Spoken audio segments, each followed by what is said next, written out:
Place à la rubrique culture de 64 minutes. C'est avec Sylvia Garcia qui va nous rejoindre. Et pour commencer, la bande-annonce du dernier film d'un cinéaste pas comme les autres. Il est belge, il s'appelle le cinéaste de l'absurde. Regardez.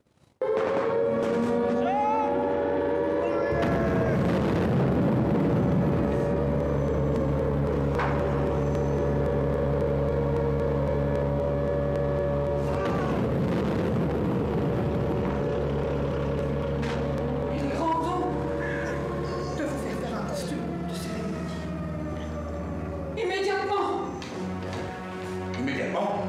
Pour des bosses. Demain, il prend son temps. Non. Immédiatement. Allons chez le couturier.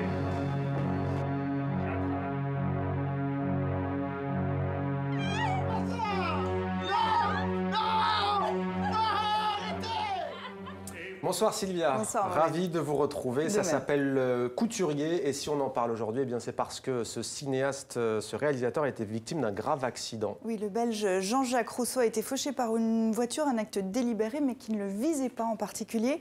Il est aux soins intensifs à Charleroi dans un état grave. Jean-Jacques Rousseau dit le cinéaste de l'absurde. Son travail est régulièrement projeté au Festival international du film fantastique de Bruxelles. On regarde un extrait de Karminski Grad, sorti en 2011, l'histoire d'un bolchevique stalinien qui prévoit d'anéantir l'Occident chrétien avec la bombe atomique. Ça se passe à Charleroi. Наши извинения за прерывание программы новостей. Срочная информация. Сцены жестокости произошли на заводе в регионе Шарлеруа. Завод под руководством Владимира Карминского, который представлен на фотографии. Наши мужественные солдаты сумели взять ситуацию под контроль, благодаря силовой операции, которая не разрешена бельгийской полицией. Этот завод принадлежит нам. Мы требуем поддержания его безопасности нашими солдатами.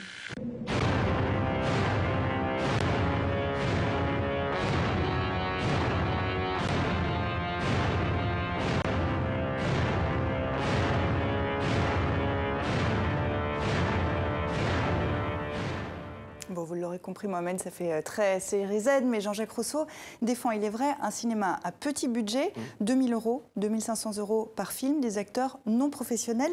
Et puis ce qu'il faut signaler aussi, c'est qu'on ne connaît toujours pas son vrai nom. Il porte une cagoule, on sait tout juste qu'il est maçon, mais il est reconnu par des grands du cinéma, Yann Kounon, Benoît Poelvoorde, Bouli Lanners. Voilà pour ce cinéaste. Question maintenant, les romans sont-ils suisses? C'est la question que pose la Maison du dessin de presse à Morges, en Suisse. 28 dessinateurs s'interrogent suite à la votation du 9 février dernier sur l'initiative contre l'immigration de masse. Une initiative portée par le parti populiste UDC, incarné par Christophe Blocher. Alors, les romans sont-ils suisses ?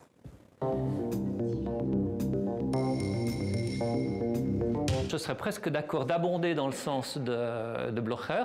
Un Suisse allemand est peut-être plus suisse. Pour le Suisse roman, tout est beaucoup plus compliqué parce que je crois que le Suisse roman est d'abord genevois, ou vaudois ou jurassien, ensuite il est suisse roman et ensuite il est suisse. Donc tout est beaucoup plus diffus. Au niveau des clichés, on a l'impression que dans l'image du Suisse allemand, ils sont l'homme et nous sommes la femme. C'est la Suisse profonde, c'est le Suisse replié sur lui-même, c'est celui qui vote en n'ayant jamais vu un étranger depuis très longtemps, n'est-ce pas, mais qui vote quand même par peur d'être envahi. Au lendemain de la votation, il y avait des images fortes qui se sont imposées. J'ai trouvé assez rapidement cette idée-là.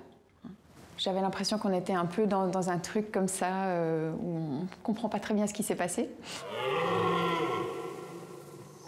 Blocher n'a pas l'air de se rendre compte de où nous sommes géographiquement, en fait. Il voudrait nous séparer de l'Europe, alors qu'on est en plein milieu. Donc ça, c'est pas du tout réaliste pour la Suisse. Pendant ce cours de géographie, Blocher s'est endormi. Ça explique tout.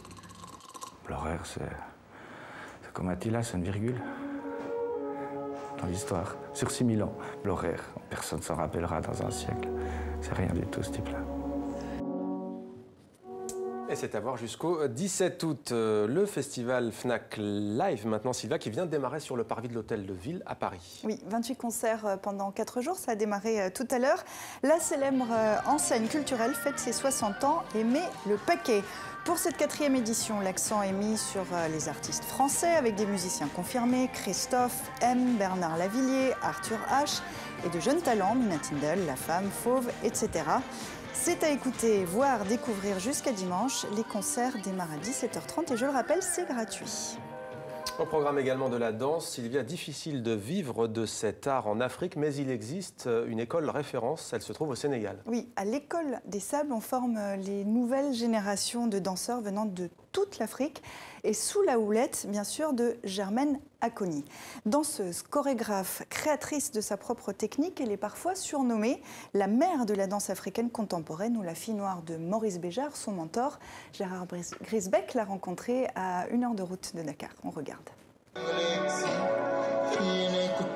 Ibou Gom est un ancien élève de l'École des Sables. Il revient de France pour présenter sa dernière création sous le regard d'un public de professionnels. Parmi eux, Germaine Acogny, maîtresse des lieux depuis près de 20 ans.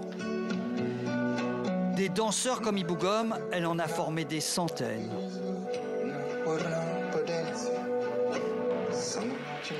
Chorégraphe depuis son plus jeune âge, Germaine Acogny a dansé avec les plus grands comme Maurice Béjart, dont elle a gardé cette photo qu'elle voit toujours avec émotion. J'avais 33 ans là, je venais d'être nommée directrice de Moudra.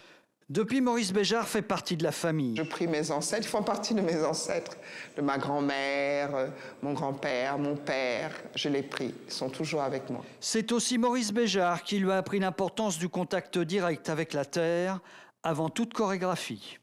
Quand nous dansons dans le sable, il y a vraiment les plantes de pied qui s'enfoncent et de sentir cet ancrage dans le sol aide à vous ancrer dans la terre et à sentir le cosmos. À 70 ans, Germaine Acogny a décidé de passer la main.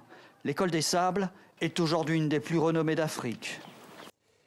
Et on termine avec la disparition d'un grand nom du blues. Il était en tournée en Europe. Le guitariste et chanteur texan Johnny Winter est mort dans une chambre d'hôtel de Zurich en Suisse. Il avait 70 ans. On ignore pour l'heure les causes de son décès. Johnny Winter était considéré comme l'un des meilleurs joueurs de blues au monde lorsqu'il était au sommet de sa carrière dans les années 70. On écoute un extrait de son concert à Woodstock en 1969.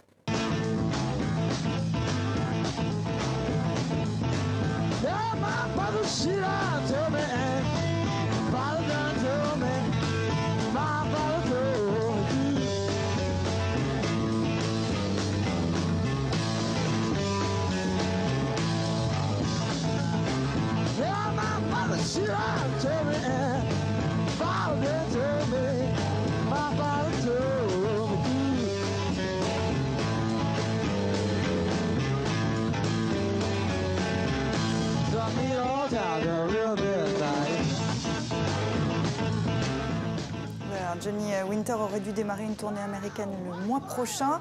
Son nouvel album, Step Back, avec de prestigieux invités comme Ben Harper, Eric Clapton ou encore Dr. John, est attendu le 2 septembre prochain. Sylvia Garcia, c'était Demander le programme. Merci à vous. À lundi, Merci, à lundi. même endroit, même heure.